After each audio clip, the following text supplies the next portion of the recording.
be or not to be? That is the question. Whether 'tis nobler in the mind to suffer the slings and arrows of outrageous fortune, or to take arms against a sea of troubles, and by opposing end them, to die, to sleep, no more.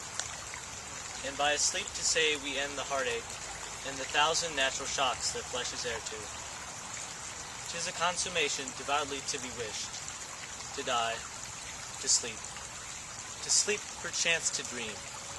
Aye, there's the rub, for in that sleep of death what dreams may come, when we have shuffled off this mortal coil must give us pause. There's the respect that makes calamity of so long life.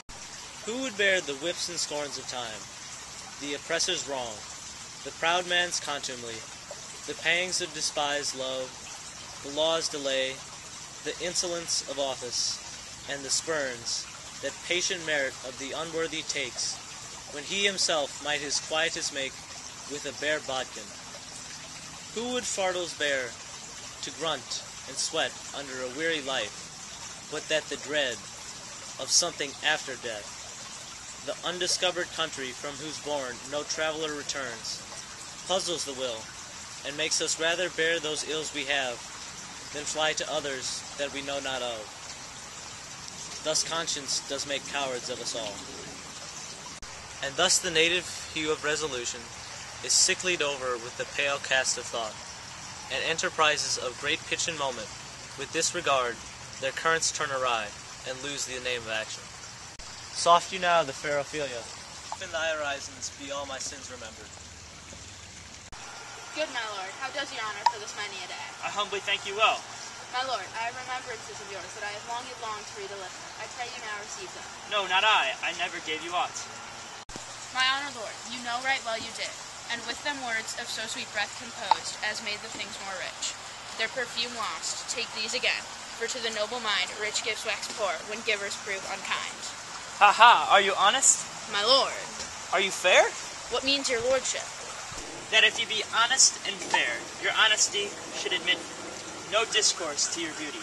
Could beauty, my lord, have better commerce than with honesty? Aye, truly, for the power of beauty will sooner transform honesty from what it is to a bawd than likeness. This was sometime a paradox, but now the time gives it proof.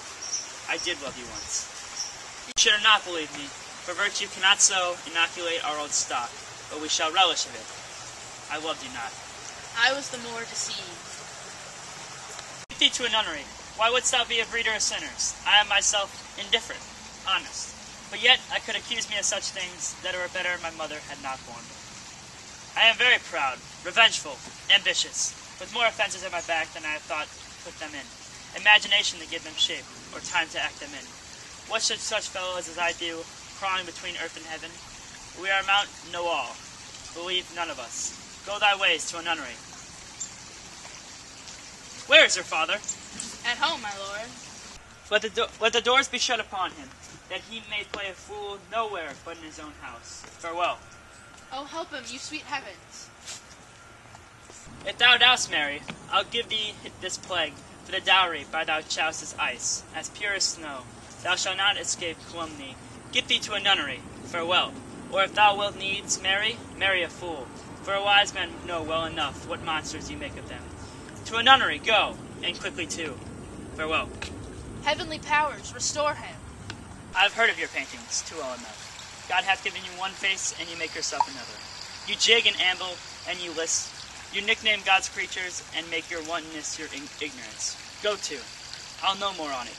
It hath made me mad. I say will we have no more marriage. Those that are married already, all but one, shall live, the rest shall keep as they are. To a nunnery, go.